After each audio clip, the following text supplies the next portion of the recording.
Greetings from Hillsborough River State Park in the Tampa, Florida area, where we spent most of the day hiking on the trails that were here, and then you wrapped up the day by offering yourself as a snack for alligators. But they weren't really hungry, so I'm still here.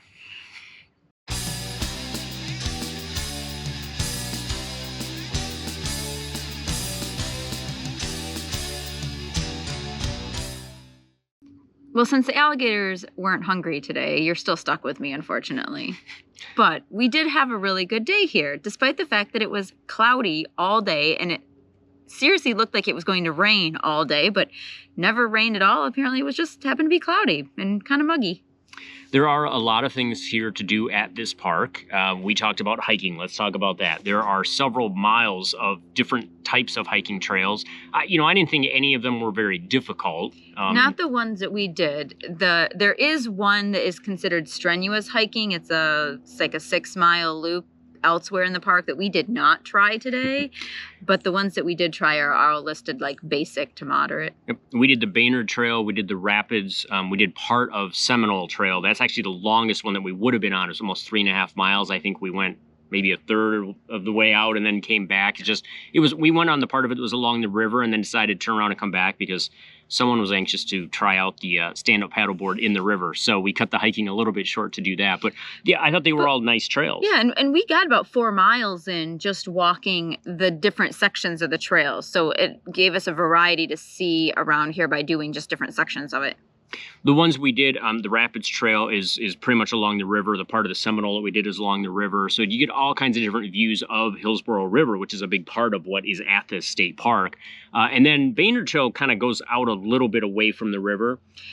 Yes, it does. We didn't go that part of it because we circled back. But yeah, it would circle back more into the hammock area of the park where you're going to be, under more of the canopy and the trees.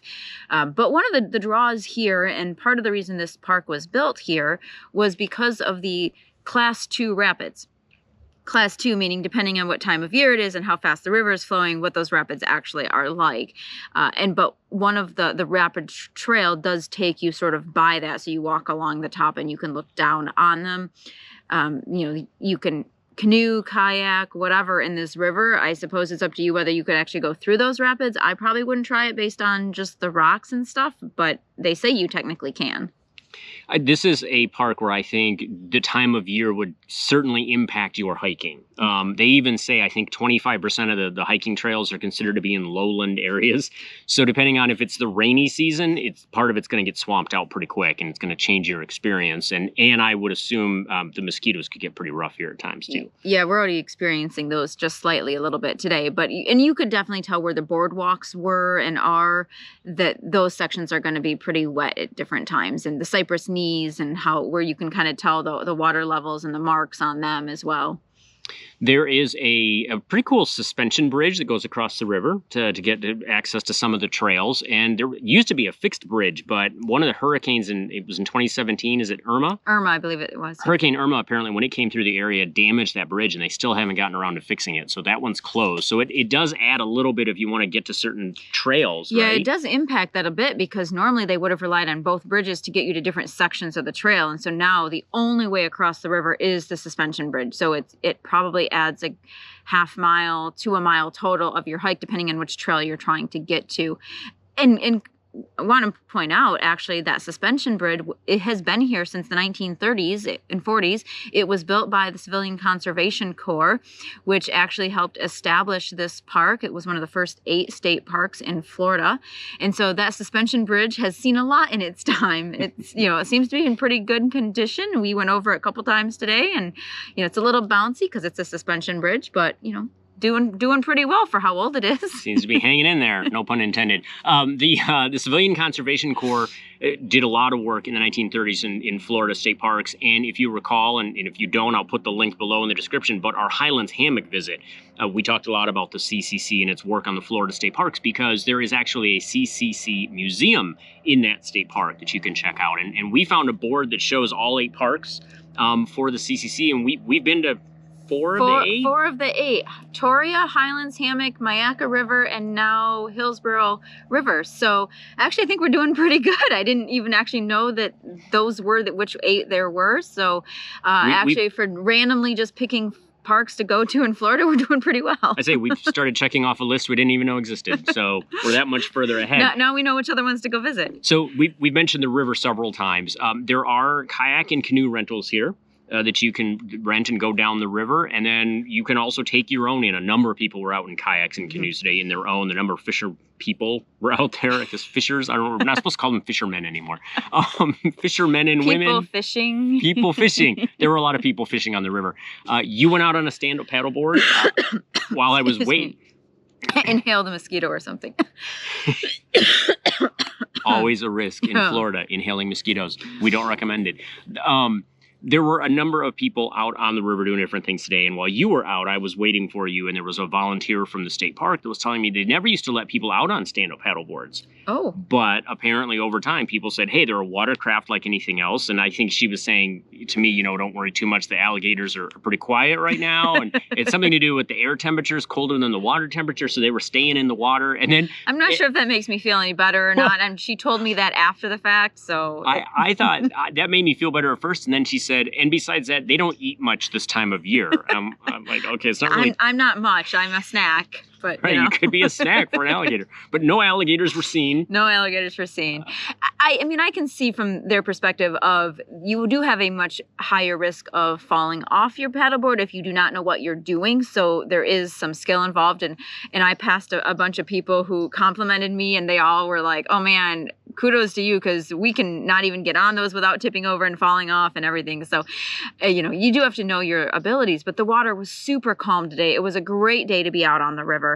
It was almost crystal clear where everything was reflecting the trees, and it was just super gorgeous out there. And once you got quite a way down the river, away from the hiking trails, it was so peaceful and serene. I'm out here stand-up paddleboarding on the Hillsborough River in Hillsborough River State Park. It's very peaceful out here. Handful of canoers, but mostly just me and the river and nature.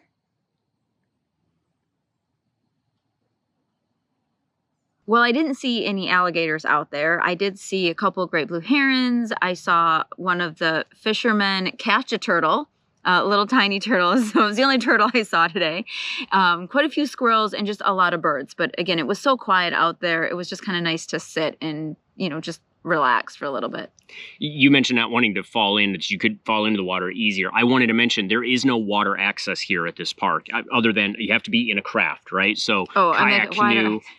There's no swimming, in other words. Do not get in the water. Right. You can't wade. I mean, there's signs everywhere. High alligator activity times a year. Don't wade. Don't bathe. Do not walk with your pets. They do allow you to walk your dogs here. They have to be on a leash. Do not take them near the water. The volunteer also told me some stories of people losing their pets because they ended up near the water's edge, and the gators. Now maybe I don't ever want to go back in this river. Although, I mean, it was a pretty popular place today. It was. It was pretty busy here today, and it wasn't a really nice day out, but people were out. And I think that's actually why it might have been busy, because it wasn't super hot. It was like perfect temperature for out hiking, and you weren't going to get sunburned by any means because it was so cloudy. So I think it made for a great day. But there are rentals here, so whether it's your kayak or canoe or a bike, because you can bike around the park as well. So if you don't have your own, I did see people renting bikes today that you could take the loop around if you wanted to.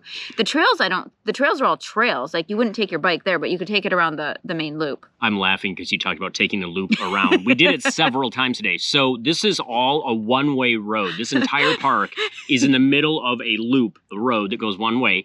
And if you pass a parking lot or you pass something you were trying to get to, you're going all the way around. All the way around. And oh, look, kids, Big Bend. Oh, look, kids, Big Bend. Anybody catch that movie reference? I don't know how far around it is. It seemed forever because some parts of it are 10 miles per hour, some parts are 20 miles per hour. We'll figure it out, and I'll put it on the screen how long this loop is and how many miles we probably drove around today, because we kept missing things, or we wanted to go around once just to see where everything was. But yeah, at first I was like, this is kind of nice. You don't have to worry about a lot of, two-way traffic. And then about our third or fourth time around the loop, we were done with the one way. And I'm going to pause right there and say, how we said it didn't rain rain today in Florida, it's starting to rain. That's because the weatherman said it was not going to rain. Because it said there was a 0% chance of rain in Florida today. So, of course, as we're filming this, it's starting to rain. I said any meteorologist willing to say there's a 0% chance of rain in Florida is incredibly gutsy because it could be sunny out and it would start raining in Florida. Hold the map up. So let's talk about the other thing we haven't talked about at this park as you're going around the loop is the campground. Yes. So you can camp here. There's 114 sites, I think, somewhere right around there. Water and electric at each site, and then they have dump stations in each of the loops. There's a couple of different loops there. Good sized sites overall. There are some that are smaller, but we drove through and saw a number of huge big Class A's and fifth wheels, and it's a pretty busy park. I think almost all but 1 or 2 sites were full, and I'm guessing there are people that are still coming in tonight because I did see somebody come in and on our way through again. So I think this is a pretty popular park because of all the things to do here. Yeah, we were talking about that. If you camped here and you had some time where you could just, based on weather, you're going to go check out the river, maybe rent a kayak, or you're going to go for a bike ride or just hike the trails. You could spend a lot of different days doing a lot of different things. Swatting at mosquitoes, I imagine, would become a pastime at that campground at some point. Right. The one thing you're not going to do here is go to the pool because they used to have a pool. They do have a pool, but the pool is closed. And right now it's just a gunky mess. And it says it's going to reopen in 2024. Who knows? I don't know what the situation is. I don't know why it's closed, but it's all barricaded up right now. So unfortunately, apparently that used to be a huge draw here. So if you're familiar with this park in the past, the pool is not in operation at the moment. Well, the original notice said it was opening this summer, 2023. The updated notice says summer of 24. So could be a maintenance issue, could be staffing issues. When we were state park hosts in Texas, they had a pool at our state park at LBJ State Park that ran into that situation. Maintenance and staffing was a problem, not being able to find lifeguards. So unfortunately, that is the only bummer here is that because you can't go in the river and the pool is closed, there's no water activities here. And I did see in the campground, there was a big sign that said of all the rules. And one of the rules is no kiddie pools and no sprinklers because it's Florida. It's going to get hot in the summer at certain times and even in the spring. So to not have any cool off water is probably a bit of a challenge right now. But all in all, I liked this park. Oh, it's a gorgeous park. This is a place, if you had some time to come, like I said, come camp and spend days here because you have something different every day to do and never have to repeat. So if you get a chance, consider checking out Hillsborough River State Park near Tampa. It's not that far from Tampa. It's not quite as, okay, when you look at the map or the description, they're like just minutes from Tampa. It says just miles. Oh, just miles from Tampa, which to me usually indicates less than 5, 10 maybe. We're going to say this is probably 20 miles from Tampa because the campground that we are staying at is 10 miles plus from Tampa. And then this was another 10 miles past us. So, I mean, I guess all things considered, it's just miles past Tampa, but you also have to figure in traffic. So I would say in Tampa, 20 miles could take you an hour. So it just depends. I mean, it's relatively close. So, I mean, it is probably one of the closest state parks to the Tampa area. So, and Orlando if you're coming from the other direction. I will say that for essentially being in somewhat of a metropolitan area, because it is in the Tampa area, it's super quiet in here. You feel like you're in, we made a comment today, like, hey, it's the real Florida when you're out on those trails. So this is a place where you could check that out as well. Right. It's what Florida used to look like before we all showed up and, developed it. Started paying homage to a mouse. Yeah. Yeah. So anyway, if you get a chance, we'd recommend checking out Hillsborough River State Park. In the meantime, keep on trekking. And we'll see you out there.